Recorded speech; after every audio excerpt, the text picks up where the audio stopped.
Kraft presents The Great Gildersleeve. Yeah.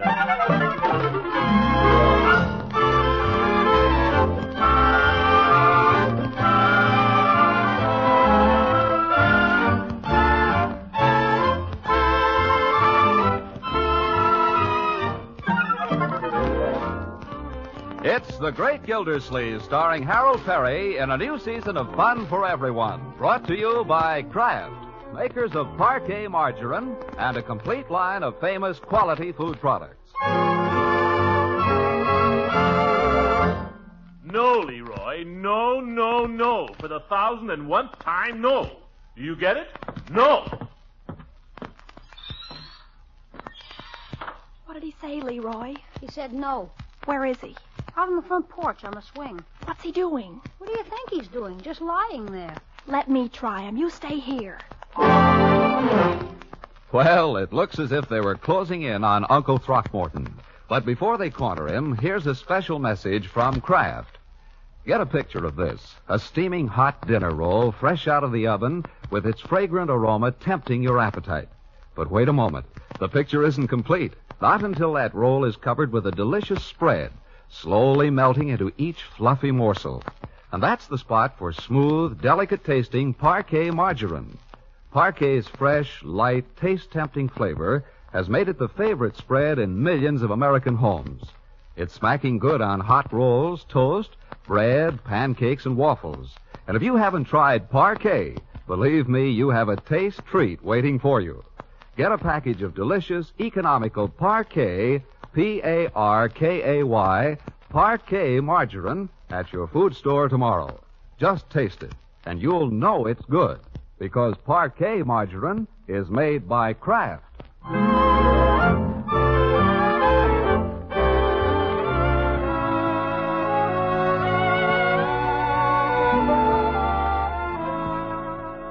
Now let's return to the Great Gildersleeve, where we left him taking his ease on his front porch, stretched out comfortably in the swing.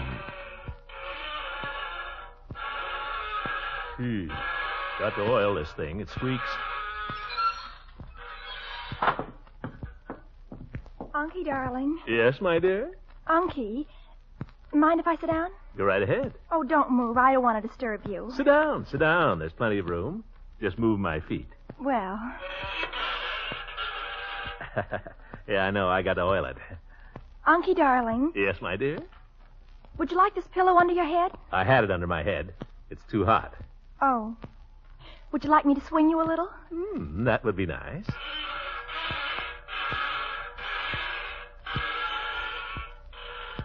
Unky. Yes? You're sure I'm not crowding you? Oh, for corn's sake, ask him. Ask him what? What's he talking about? Come out here, Leroy. You want me, Uncle? Leroy, you dope. What did I do? I was just getting around to it. Now listen to me, both of you. There's no use getting around to anything, because you're not going to get around me. Do you know what he's talking about, Marge? I know what you're up to. Uncle Mort, really, I don't know what you're thinking, but all Never mind. Now listen to your uncle. Listen to your uncle. You too. I'm listening. I've explained to you, children, this is my vacation. And I've told you both 9 million times we are not going to Grass Lake. Oh, Unky, Uncle Mort, you don't understand. I understand perfectly. What don't I understand? The Bullards are going. They're going this afternoon. The Bullards are nothing but social climbers, if you want my opinion. And you may tell them I said so. No, don't do that. I don't see what the Bullards have got to do with it anyway. Ye gods, you practically lived at the Bullards all summer. It wouldn't hurt you to see a little less of them.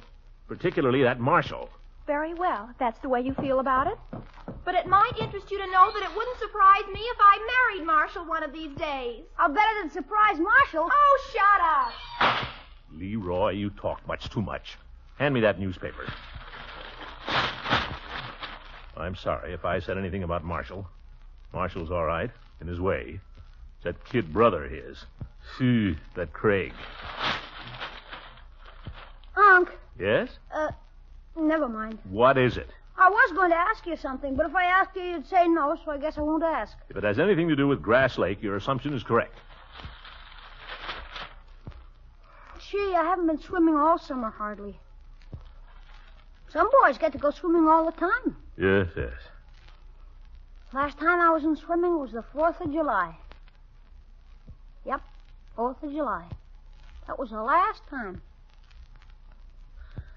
The last swim I had, 4th of July. Some vacation, no swimming. All I do is hang around the house. I've probably forgotten how to swim. Don't blame me if I fall out of a boat someday and drown. Then stay out of boats. Go away, Leroy. Go find something to do. What? Don't ask me. That's just the trouble. There's nothing to do around here. Don't tell me that. Why, I could be busy every minute if I wanted to. I just don't want to. Don't give me that look, Leroy. Huh? Don't sit there looking like a sick spaniel. Go do something, or I'll find something for you to do. Okay. Ye gods, I'll be glad when school starts again. Man works hard all year. He's entitled to a little relaxation. Instead of running around all over the country. Grass Lake. I'd like to see anybody get me off this porch. I'd like to see anybody get me out of this swing.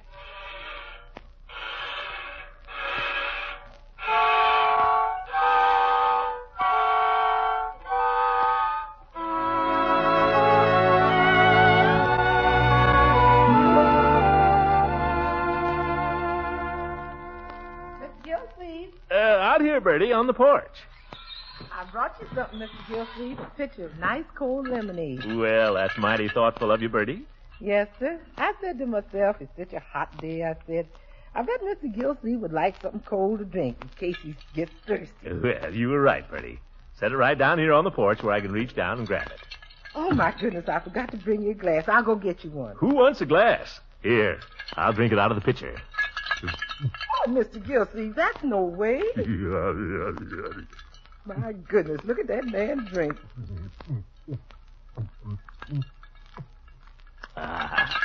Boy, that hits the spot. I think I'll hit it again. Oh, Mr. Gildersleeve, suppose somebody was to come along now and see you. Let me go get you a glass. Folks will think we don't live right. That's nonsense, Birdie. The best people drink out of pitchers. Tastes better that way. Do you mean to tell me you've never drunk well water out of a bucket? Old oaken bucket? No, sir. All cool and dripping right out of the well? No, sir, I haven't. Neither have I, but I've always wanted to. I heard about a lady once. She drank well water and it had pollywogs in it. Oh, go on. It's a fact. She was sitting up one night playing dominoes, and all of a sudden they heard a croak. They had to rush her to the hospital and operate. Birdie. They took a frog out of her that big. Birdie, that whole story is nothing but plain superstition. Maybe so, but it's a fact. Did you know the lady this happened to? No, sir, but I knew a carpenter that put a new roof on the house she lived in. That was some years after she moved out. Oh, I see. And do you know they told him that to look at that woman, you never would have guessed that she once had a frog inside of her. So my advice is, stick to lemonade. Yeah, I'll do that, Birdie. Thanks for the advice, and thanks for the lemonade. I'll finish it later. Mr. Gildersleeve? Yes, Birdie? Mr. Gildersleeve, I've been thinking. Pretty hot weather for that, isn't it, Birdie? Yes, sir, that's what I was thinking. It's so hot and all, and here it is Labor Day weekend, the last weekend of your vacation. Don't remind me. You ain't had no vacation at all, hardly. Oh, I don't know. You ain't. You really ain't. And you work so hard all year. Yes. Yeah, that's true, Birdie. Yeah, it's quite true. Just lying here on the swing all the time. That ain't no kind of vacation. But I like lying here. I find it restful. I know, but that's no These are way strenuous times, you know, Birdie. A man has to husband his strength. Big things ahead, big problems, reconversion and all that. Wears you out just to think about them. Then you hadn't ought to think about them. You know, maybe if you was to get out of town, maybe if you was to go to some nice place for the weekend. You know, some nice place like Grass Lake, maybe. Birdie, who sent you out here with that lemonade? Who sent who out where? With what lemonade? You get out of here, Birdie, and you take that lemonade with you. Hey, no, wait a minute. Yes? I might have one last sip.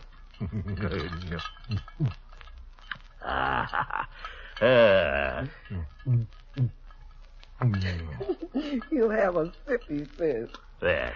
Take it away now. Take it back to Marjorie. And you tell her for me, Birdie, I'm not stirring off this porch. Yes, sir. And I'm not either. No, by George, I'm not.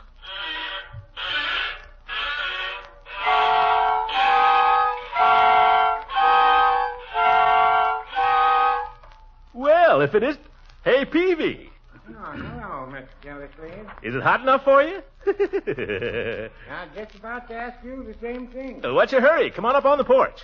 Well, I can't really stop, Mr. Gildersleeve. I've got to be getting down and open up the shop. I'm pretty late as it is. That's nonsense. Come on out and be sociable. Yeah. Lying on the swing, I see. Yeah, just taking it easy, Peavey. The only way to enjoy life, especially on holidays. I wouldn't say that. Mrs. Peavey and I planned a little jaunt for the weekend. Mistake? That is, Mrs. Peavey planned it. I'm going along. Driving out to visit a cousin. Cousin Clara. That is, she's a cousin of Mrs. Peavey's, no relation of mine. Sounds like a whale of a time. I wouldn't say that exactly. As a matter of fact, if I knew any way to get out of it... Peavey, any man who takes his car out on the road this weekend is a darn fool. That's what I say. Well, I may do it, and I may not. I don't know. I'll never forget the day the war ended. Why? What's the war got to do with it? Well, when I heard the news, it came right in the middle of supper. Miss Peavey cooked me some rhubarb that evening. I'm very fond of rhubarb. Stewed rhubarb. I got the Studebaker down off the blocks, and I backed her out into Elm Street. Oh? Well, what happened? Well, the light turned green, and my goodness, those drivers. I ran her right back up to drive and put her back on the blocks again. I never saw anything like it. So, as I say, we may be driving out to Cousin Clara's, and we may not. What are your plans for the holiday, Mr. Gildersleeve? My plans, Peavey, are to spend Labor Day right here in my own front yard, on my own front porch, and not stir off it. A very wise decision. Of course, you haven't my problem, though I shouldn't refer to her as a problem. Mrs. Peavey and I usually see more or less eye to eye on things. More or less. Oh, who's the little fellow coming up to walk there? Huh? What? Oh. That Bullard kid. Cunning little tyke, isn't he? Mm-hmm. Cunning like a fox. Oh. Hello, Craig. Can Leroy play? I guess so. This is Mr. Peavey, Craig. You know Mr. Peavey. I want Leroy to play with me. Well, Leroy's upstairs, I think. You can go up to his room and see if you want. I want him to come out and play. You'll have to take that up with Leroy. He's upstairs. Mr. Peavey and I are trying to talk now, Craig, so... Tell Leroy to come down. Look, Craig, you little so-and-so. Oh, Mr. Gildersleeve, he's only a child. Well, he started it. Perhaps you don't understand, Craig. Mr. Gildersleeve and I were trying to talk about something important, so why don't you just run along and... I want Leroy to play with me. Yes, I know, but Mr. Gildersleeve's already told you that Leroy's upstairs. So if you'll just go I up... want him to come down. Listen, little boy, I don't care what you want. You go on about your business. If you'll excuse me, Mr. Gildersleeve, I think I'll be going on about mine. Yeah, I don't blame you, Peavey. I'll leave you with your little friend. I hope you have a nice holiday, you two. Yes, you coward. Well, what are you looking at? Well, don't just stand there and stare. Kid gives me the willies. Well, say something. I want Leroy to play with me. All right. Oh, Leroy. Yeah, what do you want? Hurry down here, my boy. Company. Dirty trick. But now maybe I can get a little peace and quiet.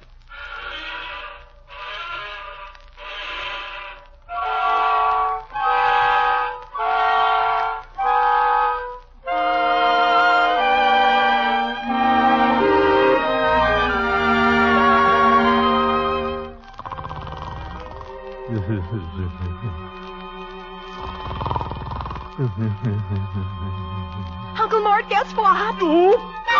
Marjorie, never frighten a man like that. I'm sorry, Unky. I didn't know you were asleep. Oh, Unky, guess where I've been? You seem out of breath. I've been over at the Bullards. No. And guess what? They've asked me to go to Grass Lake with them. Well, how'd you work that? They're leaving this afternoon. And guess how long they're staying? Till Monday night. Can I go? Is it all right? Please say I can go. Please Yeah. be a nice uncle and say I can. Well, They've got it all arranged about the rooms at the hotel, I mean. Marshall's going to sleep with somebody. Mr. Bullard's going to sleep with somebody else. Well, I don't know, but Mrs. Bullard and I are going to share a room together. They've got it all arranged. Can I go, please? Well, I don't see why not. Certainly. I think that'd be fine. Oh, Unky, you're so wonderful. That takes care of her. Oh, I could love you to death. No, Marjorie. Do you want to break the swing? What's come over her? Nothing, Leroy, nothing. Get up, my dear. And let's keep this quiet. I won't say a word. Say a word about what? Oh, nothing. Where's Craig? I thought you were playing with Craig, Leroy. He's upstairs. What's he doing? Hiding. But you're not looking for him. Nope. Leroy? George, I've got to hand it to you. Why didn't I think of that? Listen, I asked the question. What's going on here? What's she feeling so good about? Well, I'm not feeling good, particularly. I mean, why shouldn't I feel good? After all, it's natural, isn't it, to feel good? Oh, here comes Judge Hooker. Hello, Judge. Morning, Marjorie. Leroy, Gildy. Well, this is a glorious day, isn't it? Glorious. Glorious beginning for a glorious weekend. Gildy, what are your plans? My plans? Never mind what they are, because they've just been changed. My plans, Judge, are to spend the weekend right here where I am. Why, you won't stick in the mud. You can't stay here on Labor Day. Now, listen, I got an idea. It's wonderful. Why don't we all drive out to Grass Lake? Yeah, They're having a please, golf Honey, tournament please, out there, and we could phone for Stop it. reservations. What's this about Grass Lake? Why has everybody got to go to Grass Lake? Well, Labor Day weekend, Gildy. You always go somewhere Labor Day weekend. Why go to Grass Lake? Where else is there to go? Well, It's a golf tournament, Gildy, open to everybody. I've given up golf. Haven't played it in a year. Not that I couldn't beat you, you old goat. Prove it. Yeah. I don't need to. Come on, Unc, show 'em. I'm betting on you. It's much too late. Everybody in town is going to Grass Lake. We couldn't get reservations. I phoned this morning. They had one double room left, and I reserved it, just on the chance. Of course, there's the problem of the children. Oh, you don't need to worry about me. I'm already going with the Bullards. What? Hey, that's a big jip. She gets to go and I don't. That's no fair. She always gets to go everywhere and I don't get to do anything. That's a jip. Be quiet. I don't care. It's a jip. Please come, Uncle Mort. It'd be such fun if we were all there. Big jip. Come on, Gildy. Now, don't be a wet blanket. We'll find a place for Leroy. I can sleep in my Boy Scout sleeping bag. We'll have more fun than a barrel of monkeys. Mr. Gildersleeve, I heard what the judge said, and I think you ought to go. Yeah, Come on, Gildy, for the love of Mike. Why? Quiet! Listen, all of you, let me make myself perfectly clear. I have not the slightest intention of going to Grass Lake now or ever. Do you understand? We are not going to Grass Lake. And that's final.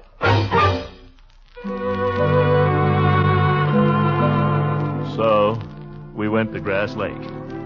But that's another story. And before we get into it, here's something of importance from our craft representative. Mr. Lang, Yes? you're just the man I want to see.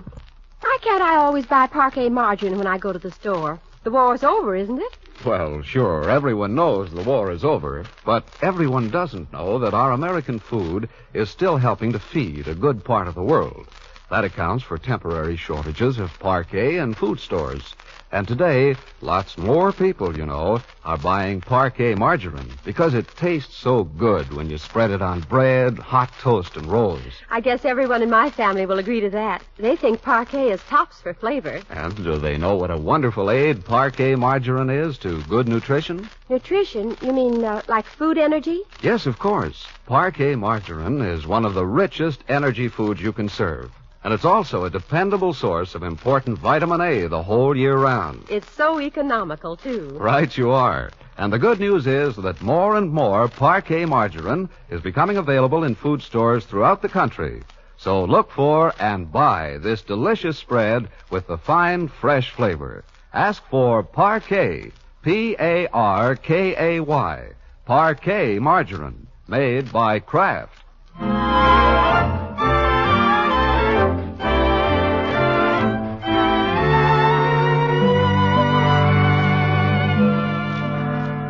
Now let's return to the great Gildersleeve. Well, as I say, we drove out to Grass Lake, Leroy and the judge and I. It's a 4-hour drive. We made it in 8. Labor Day weekend. Come on, Gildy. They're honking at you. I can hear him. The thing is stalled. Step on the starter. What do you think I'm stepping on? Oh, shut up! Is the ignition on? Of course it's on. Well, then you flooded it. Hey, Unc, there's a good humor, man. Not now, Leroy. I'm hungry. Try it again. Hey, come on! Listen, you want to make something out of it? Just get the car going, Gildy. Get the car going. That's easy enough to say. Well, if you hadn't flooded it like a fool... Well, I suppose you could drive it better. Well, I certainly hope so. Very well, Horace. You know so much, you take the wheel. Go ahead, I wash my hands of it. Where you going, Unc? Around to the other side. Hey, Unc, the good humor, man. Oh, nuts. All set? Go ahead. I'd just like to see you. Just as I thought. The ignition wasn't on. Who turned it off? I never touched it. I was back here all the time. Well, go ahead, Judge. If you're going to drive, drive.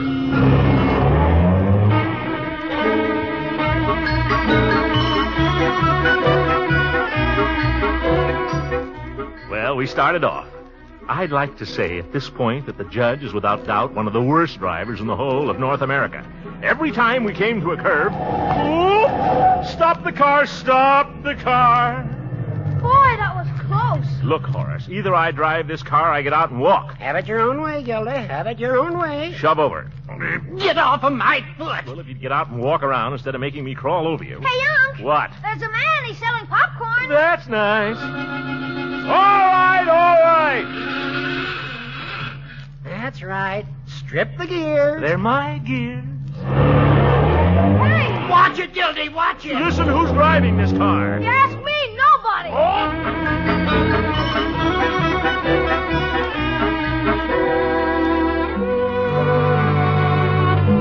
Yes, it was a lovely trip. We started before lunch, and we got there too late for supper. It was after dark, and you couldn't see a thing.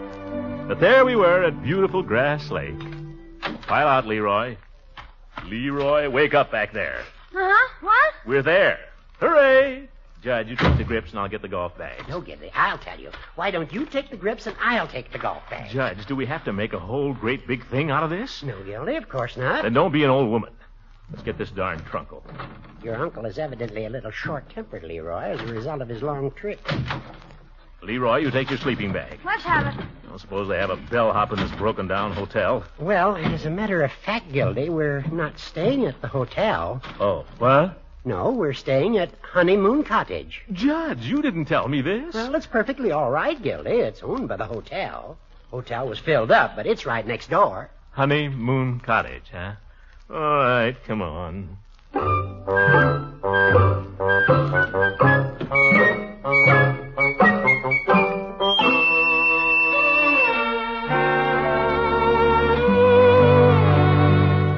Honeymoon Cottage. What memories it holds for me. In that room, that dear little room where we spent the night.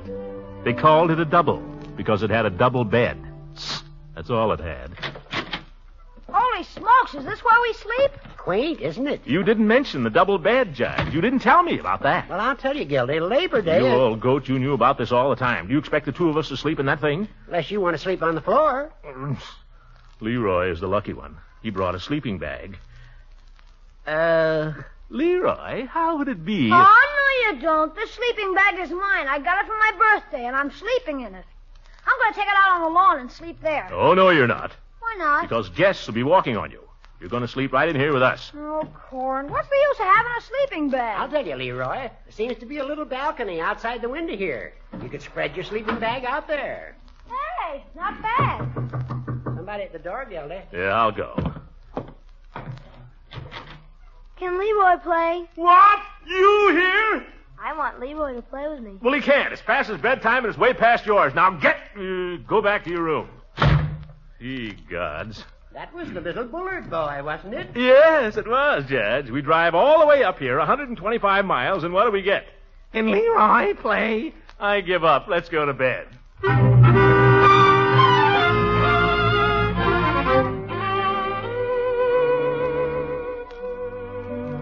Go to bed. Ha!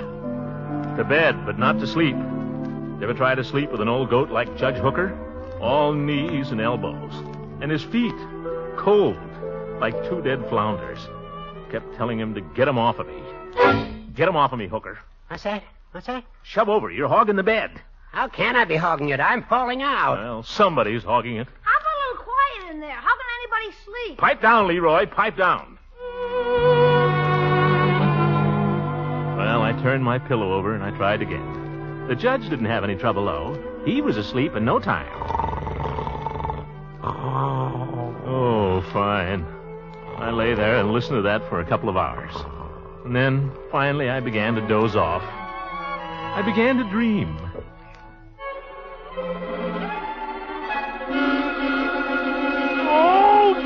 Oh, shut up. I want Leroy to play with me. I want Leroy to play with me. I want Leroy to play with me. I want Leroy to play with me. Oh, shut up. Gildy, what's the matter? Oh, shut up. Gildy. Oh, be quiet, Judge. You want to wake the whole hotel? What's going on in there? Nothing, Leroy, nothing. Go to sleep. The judge just had a bad dream, that's all. Turn over, Horace. Try sleeping on your little tummy. Yes. And try to keep your knee out of my face. Yes. Then it began all over again. A long struggle to get back to sleep. I tried to think of pleasant things. I tried to think of my bed at home. No good. Tried to think of Leela. tried to think of the way she looked. Somehow I couldn't quite remember. Then suddenly I met someone that I'd never met before. And oh, she was beautiful. She was awfully beautiful. Funny, neither of us said a word. I guess because no words were needed. It seemed as if we'd known each other all our lives. I just took her hand, and she took mine. And we walked together down to the shore of the lake, where the moon was shining. And there I took her in my arms. Gildy, let go, let go. Keith, what you for? You're strangling me. Oh, gee. Sorry, Judge, sorry. Say, for corn's sake, what's going on in there? Nothing, Leroy. Go back to sleep. Fat chance. Fat chance. There was no more sleep that night. At 5:30, daylight began to ooze in under the shades. I couldn't stand it. Got up quietly and began to dress. Now what, Unc? Shh. Don't wake up the judge, Leroy. Get your things on. We're getting out of here. Going back to town. What? Don't start a fuss. I'll make it up to you some way, my boy. I'll make it up to you. Okay. Shh. Some night, hey, Unc? Yeah, some night, Leroy. We got dressed and packed our things as quietly as we could. Then we tiptoed to the door and opened it. We got everything. What about the judge? How'll he get back to town? Oh, he'll get back. He has friends. Look at him lying there. I hate a man who sleeps with his mouth open. Close the door, Leroy. Softly. Softly. Wait a minute, Gildy. I'm coming with you. Oh! Why, the old goat.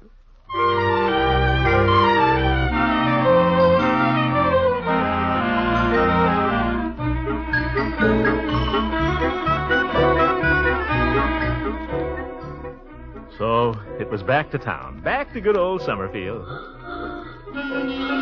Yeah, there were traffic jams 5 miles long. But we didn't care, did we, Leroy? Nah, they were all going the other way, the dopes. Yeah, that's right. We made wonderful time. And before we knew it, there we were. Home, sweet home. And that, my dear, is why you never saw hide nor hair of us at Grass Lake. But, Uncle Mort, I don't understand. Leroy never once got a chance to go in swimming? Yeah, but Sunday I had a banana split and a strawberry soda and a cherry phosphate. And today I had a battleship sundae and 2 root beer floats. Mm-hmm. And that cake, Leroy. Yeah. Yeah, I think Leroy and I have reached an understanding. That's why he's always going to do as I tell him hereafter. Aren't you, Leroy? That's right, Unc. And never beg to go places or be allowed to do things when I don't want him to. That's right. And always do the chores that have been assigned to him without being told. And pick up my things and always keep my room neat. Mm-hmm. This is too good to last. You better tune in next week, folks. Leroy, are you feeling all right? I don't know, Unc. I'm not sure. Good night, everybody. Leroy, you come with me.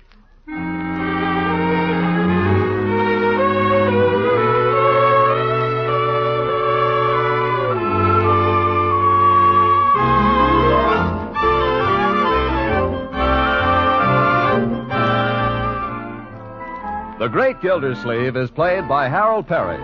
It is written by John Whedon and Sam Moore. The music is by Jack Meakin. This is John Lang speaking for the Kraft Cheese Company and inviting you to listen in again next week for the further adventures of the Great Gildersleeve.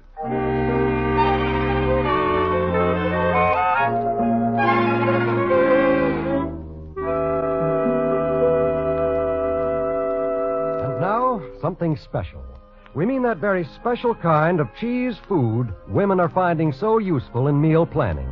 It's Pabstet, the delicious cheddar cheese food that melts, slices, toasts, and spreads to perfection. There are 100 tempting uses for Pabstet, and there are 2 delicious varieties, Golden Pabstet and Pimento Pabstet. Buy both kinds for a variety of main dish and luncheon time treats. Be sure to add Pabstet cheddar cheese food to your shopping list tomorrow.